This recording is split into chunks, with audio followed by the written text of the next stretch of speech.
ভারতের সাথে বর্তমান বিএনপি তারা আতাত করে জুলাই অভ্যুত্থানকে মুছে দিয়ে তারা চট্টগ্রাম নগরীতে লিবারেল ডেমোক্রেটিক পার্টি এলডিপি ও অঙ্গ সংগঠনের উদ্যোগে এক সংবাদ সম্মেলন অনুষ্ঠিত হয়েছে।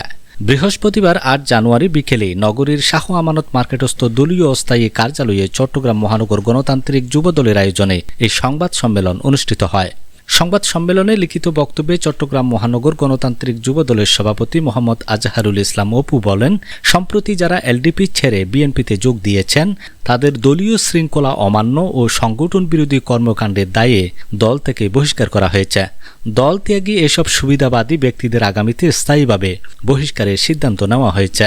আমাদের পূর্বে বহিষ্কৃত লোক যারা এলডিপি থেকে আমরা অনেক আগে এদেরকে বহিষ্কার করেছি।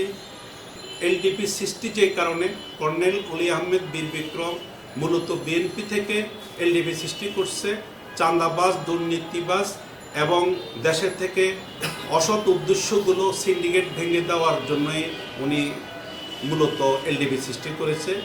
একটি মহলের অপপ্রচারের কড়া সমালোচনা করে তিনি বলেন, কিছু কুচক্রী মহল এলডিপির ভাবমূর্তি ক্ষুণ্ণ করতে মিথ্যা প্রোপাগান্ডা চালাচ্ছে। ছড়িয়ে দেওয়া হচ্ছে যে এলডিপি জামাতে যোগ দিয়েছে। আমরা এই মিথ্যাচারের তীব্র প্রতিবাদ জানাই। স্পষ্ট করে বলতে চাই, জামাতে ইসলামীর সঙ্গে এলডিপির কোনো রাজনৈতিক একীভূতকরণ হয়নি, বরং কেবল নির্বাচনী সমঝোতা হয়েছে।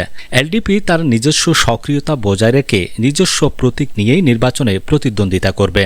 দল ত্যাগীদের বিষয়ে তিনি আরও যোগ করেন, কিছু সুবিধাভোগী লোক দল থেকে বের হয়ে যাওয়ায় এলডিপির কোনো সাংগঠনিক ক্ষতি হবে না, বরং আদর্শহীনরা চলে যাওয়ায় দল এখন আগের চেয়ে অনেক বেশি পরিচ্ছন্ন ও শক্তিশালী হবে।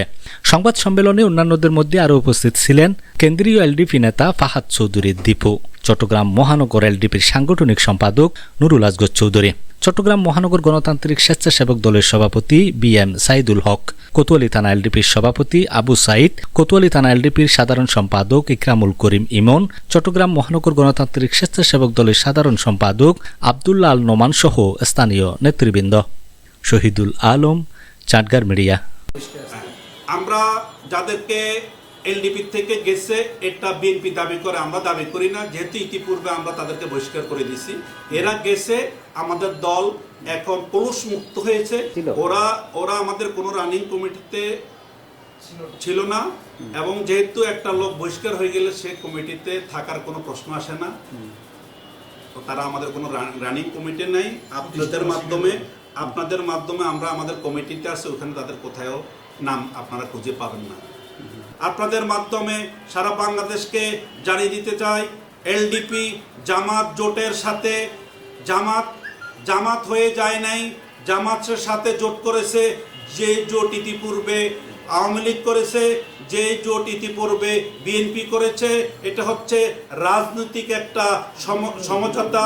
জামাত তো এলডিপি হয়ে যায় নাই, এলডিপিও বিএনপি হয়ে যায় নাই, শুধু নির্বাচনী সমঝোতা হয়েছে।